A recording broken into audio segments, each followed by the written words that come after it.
Sahabat Pijar TV, terima kasih sudah klik video YouTube ini. Kiranya kebenaran firman yang saudara dapatkan menerangi kehidupan saudara. Untuk mudah menyaksikan video-video lainnya dan mendapatkan update dengan cepat, klik subscribe. Jangan lupa, berkat Tuhan jangan disimpan sendiri. Klik tombol share di bawah dan bagikan video ini ke sebanyak-banyaknya orang yang saudara kenal. Salam terang bagi Indonesia.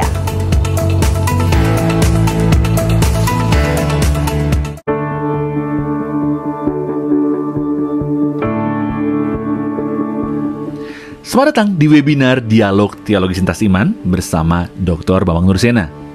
Dalam webinar ini, kita akan membahas berbagai hal mengenai kekristenan dan bagaimana kita sebagai orang percaya dapat mempertanggungjawabkan iman kita. Berikut adalah cuplikan-cuplikan video dari pertanyaan-pertanyaan yang diajukan oleh para peserta webinar yang dilakukan setiap 2 minggu sekali pada hari Kamis jam 7 malam. Bagi Anda yang ingin mendaftar, Anda bisa klik link bit.ly/dialog lintas iman, atau Anda bisa klik link yang terdapat pada caption di bawah ini. Jangan lupa untuk klik dan subscribe YouTube channel Pijar TV.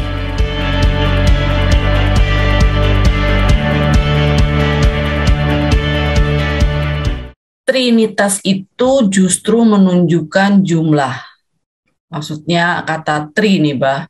Jadi tidak tepat Allah Tritunggal. Yang lebih tepat Allah itu esa, tidak menunjukkan jumlah. Mau dijawab dulu, Pak? Bah, karena ini ada 2 pertanyaan dari Pak Donald. Sekalian. Oke. Yang kedua, apakah Yesus itu telah datang sebagai Allah? Jawab ya atau tidak beserta alasannya. Terima kasih. Ya, begini loh. Sekali lagi, kita jangan bicara tentang Tuhan itu seperti bilangan. Tidak, kata tri itu kan tidak harus berarti 1, 2, 3 Pak Gedut naik kuda, kan tidak harus seperti itu. Jadi ada yang namanya kesatuan relasi, ada yang namanya kesatuan jumlah, ya. Jadi kalau kita bicara Tritunggal itu bukan dalam pengertian jumlah, dalam pengertian jumlah yang terpisah. Gitu loh. Jadi misalnya Tuhan itu esa. Lah esa itu kan bahasa Ibrani-nya echad. Itu kan juga bilangan. Ketika kita mengatakan tri, kan itu kan 1, 2, 3. 1 kan juga bilangan. Itu Elohim echad. Tuhan itu 1. Hari pertama Yom echad, sama juga. Tapi ketika kita mengatakan satu benda dengan satu Tuhan, kan maknanya beda. Satu jiwa dengan satu bakpo kan beda. Salam satu jiwa, coba bayangkan satunya seperti apa. Kesatuan sebagai kesatuan kebangsaan, kesatuan semangat. Itu kan beda dengan satu bakso. 2 bakpo kan beda kan? Satunya benda, yang lain bicara tentang non-fisik, maka satunya Tuhan tidak sama dengan satunya benda. Contohnya sekarang, Tuhan beserta dengan orang beriman. Berapa jumlah orang beriman di kota Jakarta? Oh banyak, ada 1 juta. Tuhan jumlahnya berapa? 1. Lah berarti Tuhan yang 1 beserta dengan 1 juta orang. Apakah Tuhan jadi 1 juta? Loh enggak, Pak. Lah 1 juta ini tinggal di tempat yang berbeda-beda. Kalau terima kasih Tuhan Engkau sudah beserta kami. Kapan besertanya? Satunya tinggal di Tebet, satunya tinggal di Cengkareng, satunya tinggal di Jatinegara. Apakah pada saat yang sama Tuhan menyertai 1 juta orang? Iya, pada waktu yang sama, pada saat yang sama, di 1 juta tempat yang berbeda-beda Tuhan menyertai mereka. Apakah Tuhan jadi 1 juta? Kan tidak lah, ini harus kita luruskan. Bicara Trinitas itu metafisika. Bicara tentang jumlah manusia itu adalah matematika. Itu fisik, kelihatan. Gitu loh. Makanya kalau ini orang Kristen itu mesti belajar filsafat supaya cara mikirnya itu bisa lurus ya. Contohnya gini, kalau menurut Aristoteles, jadi saya ngomong filsafat bukan dipertentangkan dengan Alkitab, salah kalau dipertentangkan dengan Alkitab, itu metode berpikir. Jadi kata Aristoteles, ada 3 tahap pemikiran manusia. Yang pertama, itu namanya fisik. Fisik itu gini loh, misalnya, buku ini kotak, bola ini bulat. Semua orang melihat bulat itu begini, ini fisik. Karena kita melihat dengan mata kita, indraku dengan indramu sama. Tapi ketika kita bicara, yang kedua, 5 kali 5 sama dengan 25. Apa yang kita bayangkan? 25 itu 25 manusia, atau 25 rumah, atau 25 bakpao, itu apa yang kita bayangkan? 5 kali 5 sama 25. 25 kali 5 sama dengan 100 misalnya. Itu kan nggak ada realnya, yang ada di pikiran. Itu yang namanya matesis. Karena tidak lagi ada bendanya yang ada di dunia pikir. Baru yang ketiga namanya metafisik. Dibalik yang fisik. Yaitu tadi contohnya, Tuhan itu jumlahnya 1. Beserta dengan 100 orang. Pada saat yang sama di satu tempat yang berbeda. Nah ini metafisik. Jadi ketika kita mengatakan Tuhan itu bukan Tritunggal tapi Esa, itu tidak boleh dipertentangkan. Tapi kita mengatakan Tri itu adalah bilangan, dan 1 juga bilangan. Tapi satunya Tuhan beda dengan satunya batu kan, gitu loh kira-kira. 1 jiwa lain dengan 1 Tuhan, lain dengan 1 manusia, kan itu kan. Lihat konteksnya, ya. Saya kira itu. Kemudian yang kedua tadi apa? Yesus datang, apakah Yesus setelah datang sebagai Allah? Minta dijawab ya atau tidak beserta alasannya, Bah. Firman itu telah menjadi manusia, coba dijawab. Sekarang Allah apa manusia? Firman itu telah menjadi manusia. Tetapi apakah ketika firman Allah datang ke dunia, surga kosong? Lah ini matematika lagi nih. Kita mesti bicaranya metafisika. Ya, maka kalau dalam ajaran Bapak gereja itu memang pinter-pinter orangnya ya. Bayangkan bicara di abad pertama, abad kedua kok pikiran secanggih itu gitu loh. Tapi kalau orang-orang sekarang ini kan ya karena ke gereja yang dipikirkan itu lebih banyak tentang makmur fisik, ya akhirnya sulit memahami Tuhan.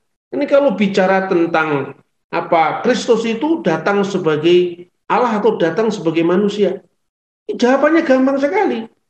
Pada mulanya adalah firman, dan firman itu bersama-sama dengan Allah, dan firman itu adalah Allah. Sekarang gambar dulu Allah itu seperti apa? Tidak bisa digambar, Pak, karena Allah tidak bisa dilihat. Berarti ini wilayah metafisik, kan gitu kan? Kemudian firman itu telah menjadi manusia, ya toh? Manusia, dan diam di antara kita karena kita bisa dipotret, karena kita terikat ruang dan waktu, maka firman memasuki dimensi ruang dan waktu yang terbatas.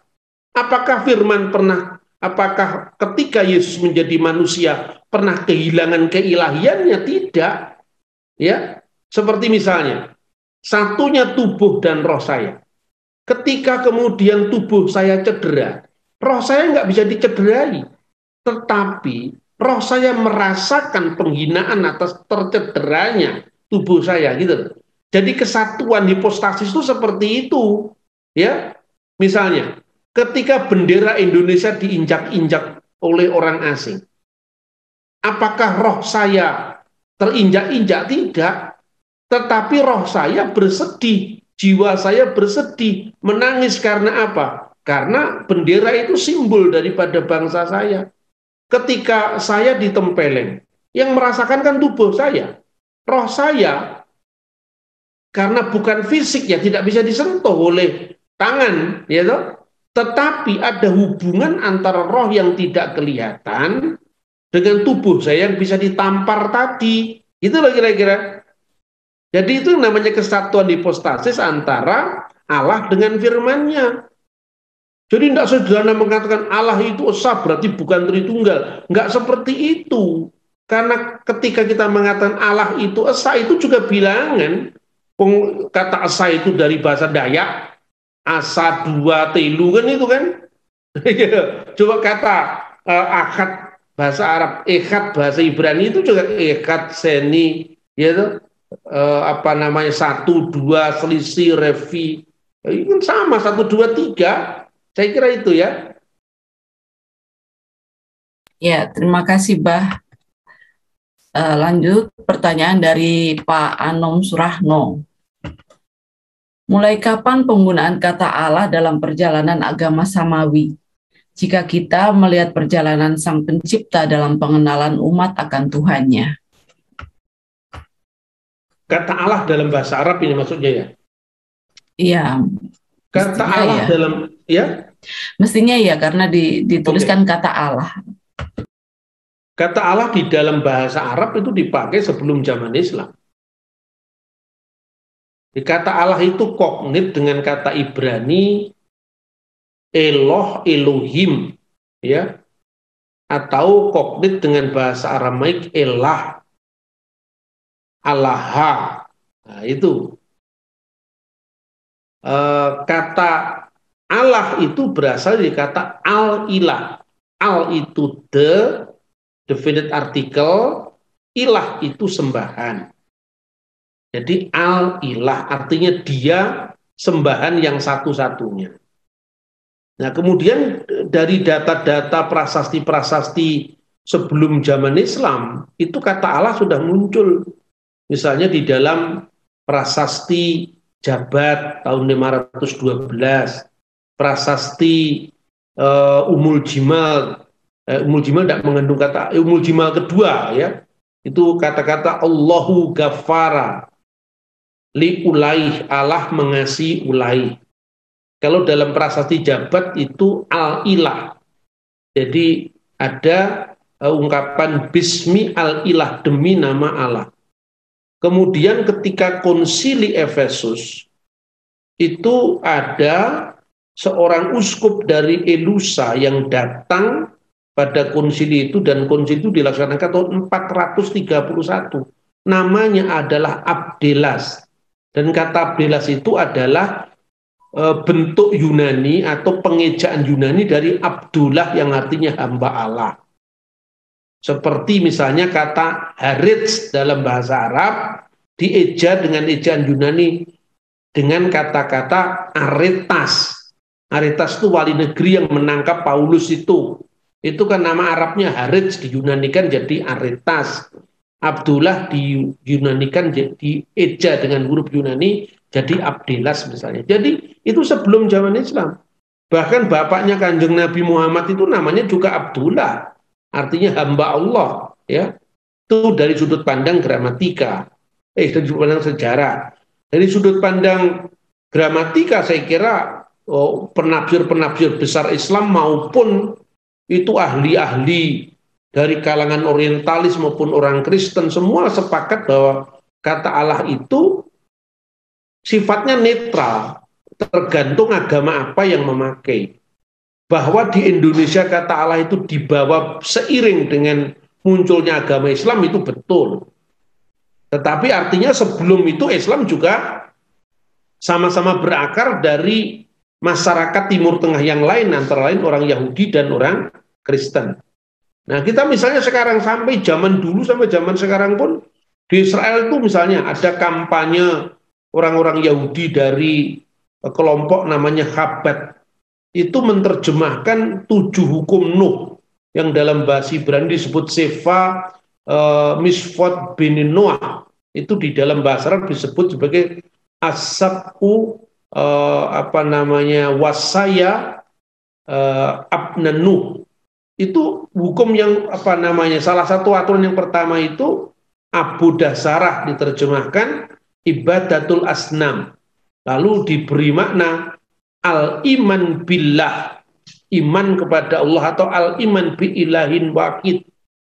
Itu terjemahan dari bahasa Ibrani emunat bil ehad, ya, iman kepada satu L yang esa. Jadi dari zaman sebelum Islam sampai sekarang tidak ada halangan apapun kata Allah itu dipakai bahkan oleh kalangan Yahudi modern sekarang ini. Nah, kemudian istilah itu dipakai baik oleh penyair-penyair Arab pra-Islam seperti misalnya syairnya Yahya bin Adi, syairnya Umayyah bin Abi Shalid, itu kan jauh bersamaan dengan lahirnya agama Islam, tapi yang sebelum zaman Islam tadi misalnya saya tunjukkan tentang data peserta konsili Efesus, kemudian dokumen-dokumen dari prasasti tadi. Ya, saya kira itu ya. Terima kasih Mas Anam. Ya, kita lanjut, Bah. Pertanyaan dari Pak Geoffrey Mulyanton. Shalom Pak Bambang, bagaimana cara memberikan penjelasan Tritunggal yang tepat dan mudah dimengerti saat berjumpa dengan kalangan kaum Wanes? Dan apakah dampaknya jika seseorang tidak mengimani Tritunggal namun mengimani Wanes? Terima kasih.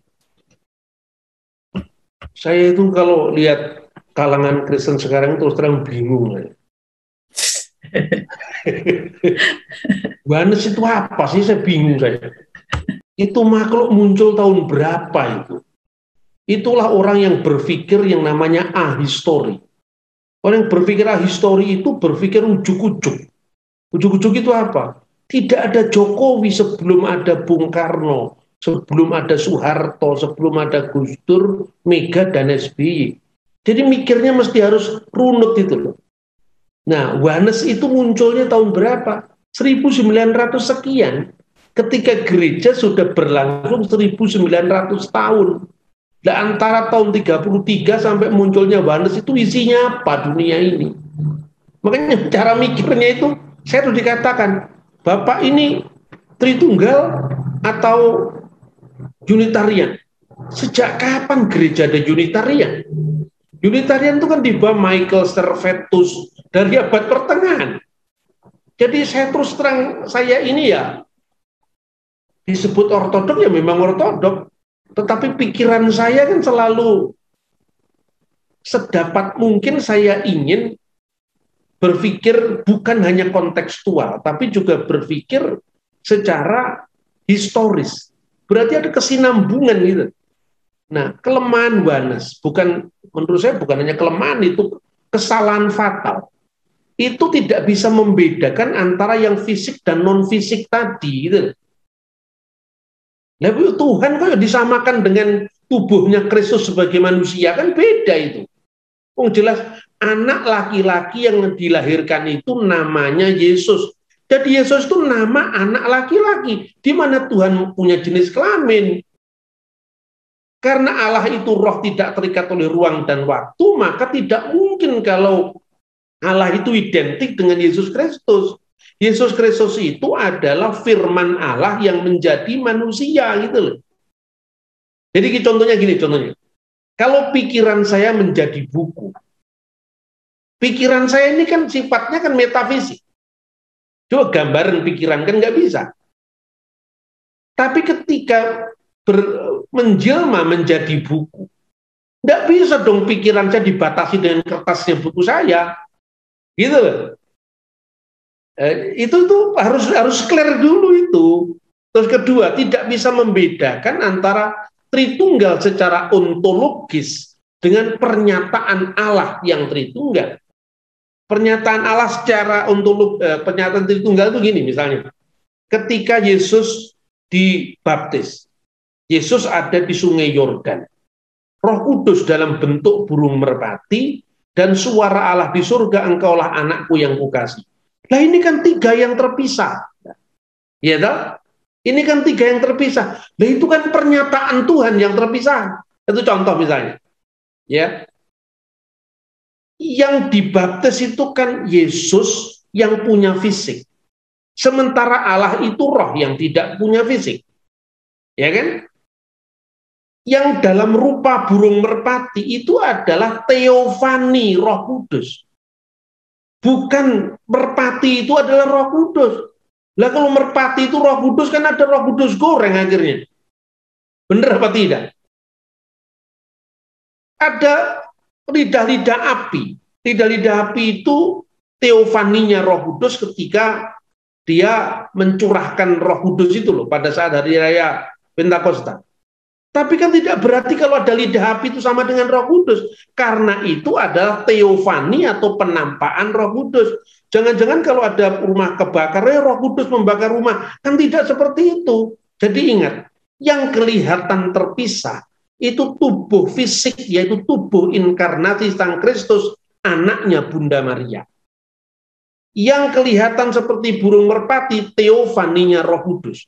Lalu suara Allah di surga. Lah kenapa kalau ke surga kita menengok ke atas? Ya kan tidak mungkin ke surga menengok ke bawah. Kalau menengok ke bawah itu Ontorejo kalau dalam wayang itu kan. Gitu. Ketika Yesus naik ke surga, kenapa naik? Ya karena satu-satunya gambaran kemuliaan itu kan di atas. Kan tidak mungkin dikatakan, maka berangkatlah Yesus ke surga. Terus dari sebelah selatan ke sebelah utara, kan ya mungkin. Itu utara mana? Kayaknya kan nyemplung ke laut nantinya. Kan gitu kan. Mari kita memahami Tuhan dalam bahasa metafisik. Meta itu dibalik yang fisik gitu loh. Saya kira itu. Jadi cara yang mudah seperti apa? Menggambarkan Tritunggalnya seperti kita ini loh. Kita ini ada pikiran kita, ada roh kita. Maka kita kalau manusia keberadaannya kan tubuh. Kalau Tuhan kan non fisik, makanya disebut Allah itu roh. Bukan berarti Allah itu Roh Kudus. Allah itu roh, Allah itu non fisik. Kalau manusia kan fisik, makanya tubuh, jiwa, dan roh. Sederhana lagi Pak. Ya enggak bisa kalau sederhana lagi. Kalau dikatakan sederhana, tubuh, jiwa, dan roh. Mau sederhana lagi. Coba ketika ngomong tubuh, bisa dipotret. Ya toh? Menghadap ke utara bisa dibedakan, menghadap ke selatan, jongkok bisa dibedakan dengan berdiri. Tapi ketika bicara tubuh, jiwa, dan roh, roh itu seperti apa? Coba digambar, ya nggak bisa sederhana. Orang gambar roh aja nggak bisa, apalagi Tuhan kan gitu kan? Sistematik berpikirnya. Jadi itu. Jadi kenapa saya dengan Yohanes itu nggak ngerti saya? Ini yang dicari apa? Ibarat orang belajar belum selesai, sudah manggung duluan. Itu persoalannya. Maka pahami dulu ya, apa itu bukan sekedar membaca Alkitab harafiah. Cara berpikir, metodologi berpikir kita harus jelas. Yang kita pikirkan ini bukan matematika, bukan biologi, bukan fisika, tapi metafisika. Karena Tuhan itu tidak terikat oleh ruang dan waktu. Makanya dari tadi kan saya sampaikan, orang secara bahasa tidak salah mengatakan bahwa Kejadian pasal 1:26 itu Tuhan bicara dengan sidang ilahi. Betul, secara gramatika tidak menyalahi. Karena baiklah kita jadikan itu kan bukan berarti malaikat diajak menjadikan kemudian berbagi kuasa dengan malaikat secara gramatika.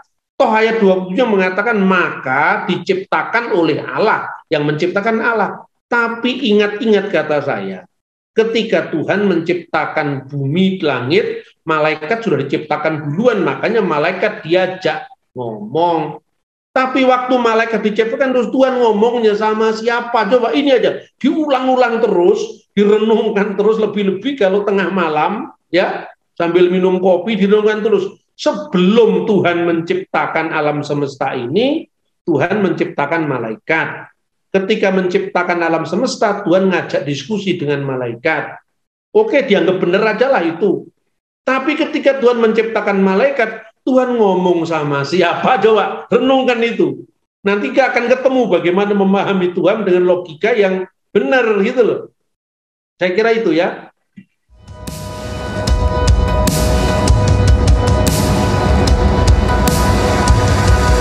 Terima kasih Anda sudah menyaksikan cuplikan dialog teologis lintas iman bersama Dr. Bambang Nursena. Jangan lupa segera daftarkan diri Anda dengan klik link bit.ly/dialog lintas iman, atau Anda bisa klik pada link yang ada di caption saat ini juga. So, informasi selengkapnya ada pada image di akhir video ini.